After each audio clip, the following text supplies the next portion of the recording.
Hello everyone and welcome back to the channel. My name is Gonzi and today we are going to be reacting to another Casual Geographic video, man. This time called The Candid Affairs of the Canine Family. Now, before we start, there was no video yesterday. That was because my sisters were away during the weekend and I decided to take yesterday off so I could spend a little time with them. They spent basically the whole day in my room. The oldest of the two had to do some work for school and everything. The young one basically just played on PC and everything. It was a really fun time, man. So yeah, back on the grind. So without further ado, let's react to this thing, man. Let's go.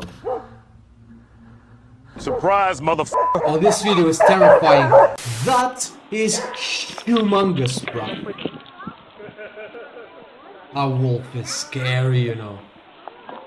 Not this one, the other one. When From the Hood meets From the Wood. No word said, but he understood. Blood realized he is not that Look guy. at the difference What y'all know in about size, the timber wolf? bro. Also known as the northwestern wolf of Alaska and Canada, the timber So wolf is gorgeous. arguably the largest wolf walking the earth and had a length of up to 7 feet and a max weight of over 150 pounds. If you're expecting an unhinged husky when you Look see a at wolf, that. your expectation is going to be What a subverted like a beautiful Titanic. boy. Now this is a fennec fox and at an honest 3 pounds. The sand chihuahua weighs about So as much cute, as the man. MacBook I'm editing this on. That But is both legit fennec cute. foxes and lupus final bosses are two ends of the canine spectrum, and today I'm going to try to talk about every canine-coded creature out there. But before I do, I should probably address something.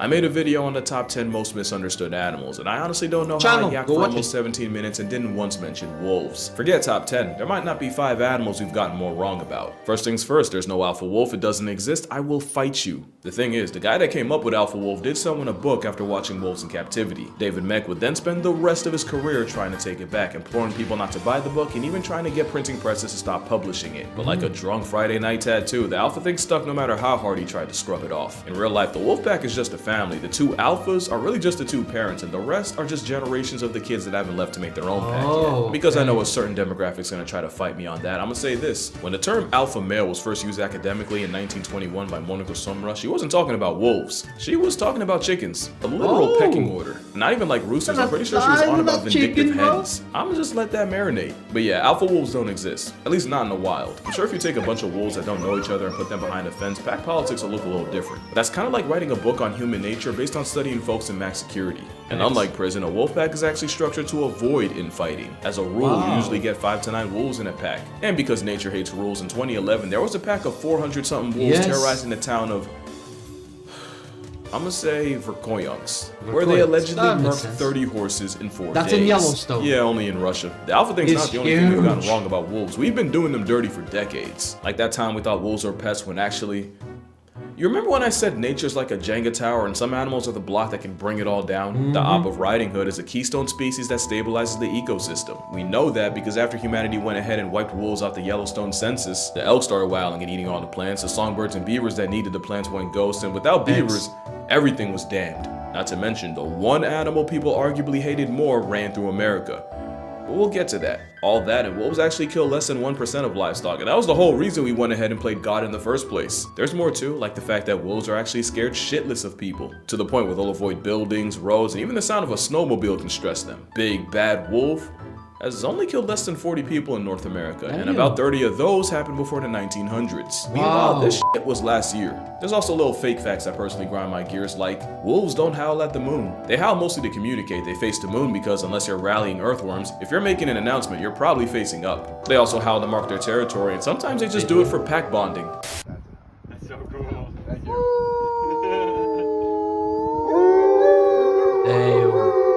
The only experience I have with wolves. And then you got Tumblr's contribution. When I lived for like 8 months in Andorra, which is right here, I remember I was like 6, 7 around that age, and I remember going to bed and I hear them howling.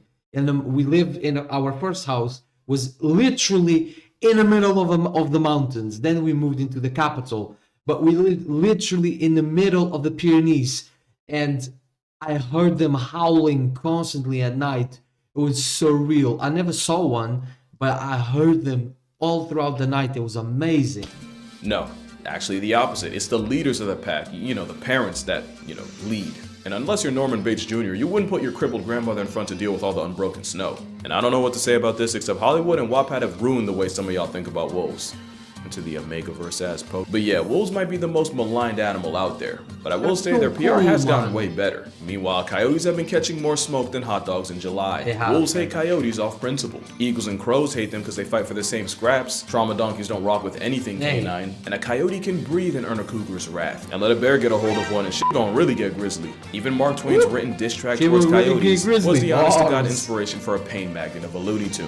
Nah, but the contempt for coyotes wolves have is different. I've shown this clip like 20 times. And I'm gonna do it again, because you only need one wolf, maybe two if you're conservative to get the job done. Do you know what it takes to motivate an entire pack to turn you into past tense? They basically Rodney King to Coyote. But don't feel too bad, because Coyote's low-key won in the end. You see, when America was at war with wolves, they were also offing coyotes like they were made of oil.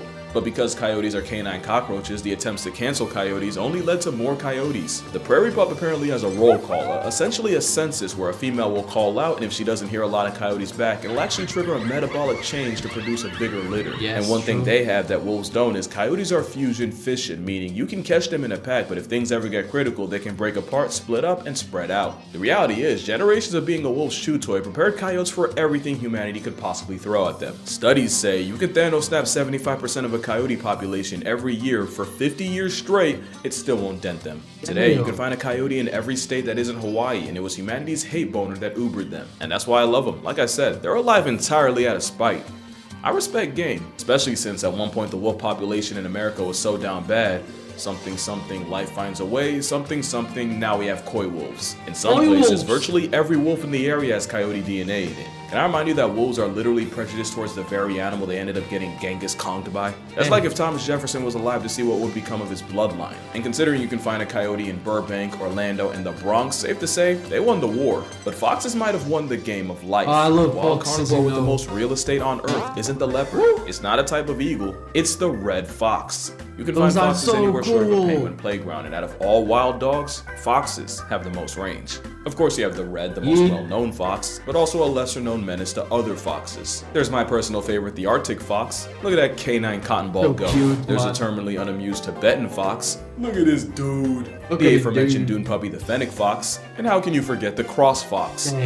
Which is really just a mutated red fox. But I'ma shout out a shiny when I see one. Foxes were small enough and just cute enough to dodge the smoke everyone had from coyotes. Which is why foxes are one of the few animals that actually do better in cities, with close to 500,000 living in the UK. Foxes are basically dogs running cat software. They move like canine ninjas, they're mostly nocturnal, and they have vertical slits for pupils. And some, like the gray fox, have semi-retractable claws to climb trees. Yeah, foxes are an anomaly, but if foxes are an anomaly, jackals are a conundrum. Jackals are pretty much old world coyotes, and they virtually have the same niche, so I won't go on about that. But I'm gonna explain why I call them a conundrum. As far as we know, there are 3 species of jackals: the black-backed, the side-striped, and the golden jackal. One of these is not like the other. I'm gonna need y'all to lock in because this will get confusing. So between these 3, the golden jackal isn't even closely related to the other 2. In fact, the golden jackal is actually closer to wolves and coyotes. Make sense? I hope so, because it only gets more confusing. Okay, so golden jackals are found in Africa and Eurasia, and for a while we assumed they were the same species, but you know what they say about assuming. Turns out the golden jackal of Eurasia diverged from the wolf-coyote common ancestor 1.9 million years ago. The African variety followed suit 1.3 million years in the past. So not only are there about 600,000 years of separation, African jackals are that much closer to wolves. So much that it was never a jackal at all. So now we say Africa has a golden wolf. So recap, 3 types of jackals, 2 types of golden jackals. Golden jackals aren't closely related to the other jackals. One of the 2 types of golden jackals is actually more related to wolves, and the other is an actual wolf. Also, this has nothing to do with anything, but I just wanted to add that jackals took a cue from coyotes. Something something Jurassic Bark, something something, we have jackal dog hybrids. One man bred a jackal dog to sniff out airport explosives. Why didn't I think of that? Next are dingoes. Dingoes are weird. Really? No, like literally. They're really weird for a dog. Dingoes are freakishly flexible and can turn their heads 180 degrees. They have wrists that can rotate like ours to the point where Houdini can unlatch gates and even turn doorknobs. They can climb trees. Because of course they can. By the way, don't look up dingo tree, you will regret it. They're the top land predator of Australia, and they have the widest jaws of any canine. Wonder where they got that from. Dingoes also have no body odor, and are the main reason a prison steroid bunny chooses waterboarding as a defense tactic. You'd expect a dog molded by Australia to be built different, like a stranger.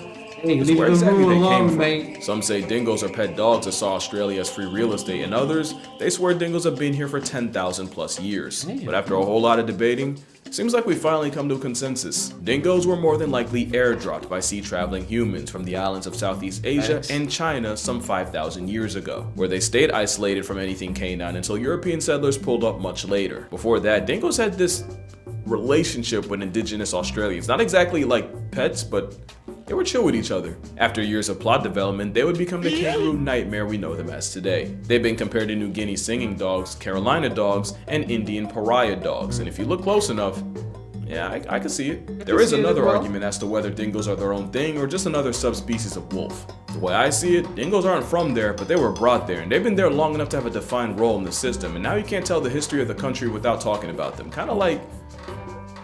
yeah, never mind. Happy Juneteenth. Yeah, but at this point, Juneteenth, dingoes are man. definitely Happy their own Juneteenth to thing, those who which makes celebrate people it, wanting man. them dead Shout out to crazy. all of you, man. Basically, dingoes took a page from coyotes and jackals and got busy with the feral dogs around them. Problem is, some people use that as a loophole to justify murking dingoes on sight, since they could be like, oh, it's a hybrid, so it's not pure, so it's not protected. But contrary to popular belief, pure dingoes come in many colors, and most dingoes tested came back as pure. The way I see it, dingoes earned their spot at the Australian lunch table, even if one really did eat her baby. That's not a joke. A lot of y'all owe this woman an apology. It's a- So most canines are obviously That is social, a and like I said, tough coyotes story go to with go whatever's down. most That's a convenient. tough rabbit There's hole. one dog that weaponizes the power of friendship better than arguably any other animal, and that is, of course, the the African wild dog.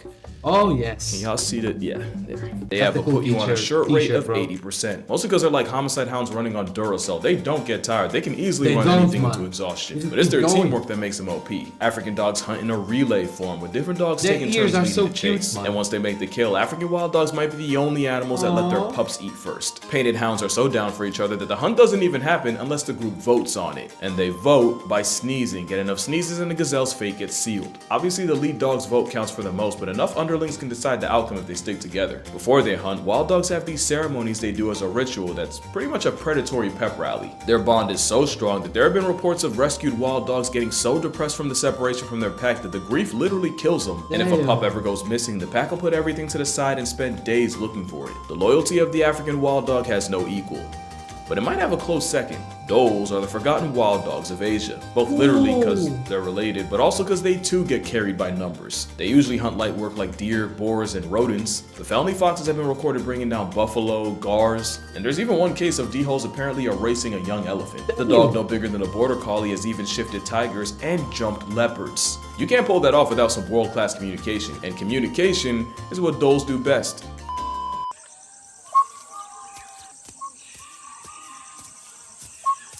Ew. Sounds like Yeah, they sonar. whistle. It helps them keep track of each other in the dense jungle. But also makes them sound like a black-owned smoke Okay, it's 2024. Can we please let this joke die?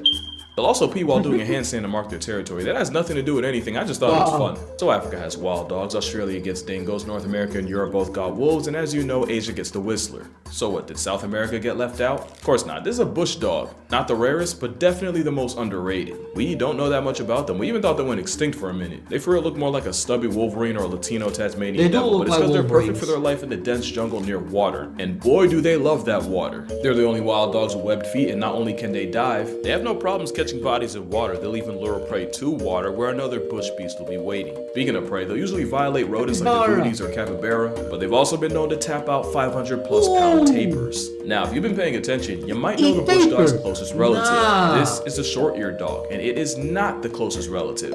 They're another dog It we looks know like- that almost looks like nothing a about. mongoose. Almost everything we do know about him comes from a man accidentally buying one at a marketplace and ecologist Renata Lette Pittman getting a hold of him to study. What we do know is the females are way bigger than the males. They don't hit puberty until they're 3, which is pretty weird for a dog. And one of the reasons you've probably never seen one before is they spend most of their lives in armadillo burrows. But yeah, the Oh, closest okay. relative of the bush dog isn't its short-eared understudy. It's, yep, this is the main wolf. Even though it's not a wolf or Oh a yeah, fox, this legit looks like a just its own Pokemon. thing. Every group has that one weird member. For birds, it's owls. For big cats, it's for sure the non-boring snow leopard. And for dogs, it's absolutely this slender puppy. Don't let the thigh boots fool you. A motivated Maine wolf can hit over Maine 40 wolf, miles per okay. hour. Between that and the fact that they literally have a black morph, best believe the canine in Chanel boots has contributed more to cryptid culture than anyone realizes. You might be wondering what they could possibly be running from. Probably the Law. Maned wolf urine smells so much like Snoop Dogg salad. They've gotten zoos raided That by is police. The guy created the world in gorgeous. 6 days. He started freestyling on a Sabbath and came out with this canine casserole. They're the only canines that are completely solitary. They're the only ones with a mane. They feed so much for apples it got named after them. And yeah, the ankle biters are still waiting to get their legs back. I mean, they even sound like an identity crisis. Whoa.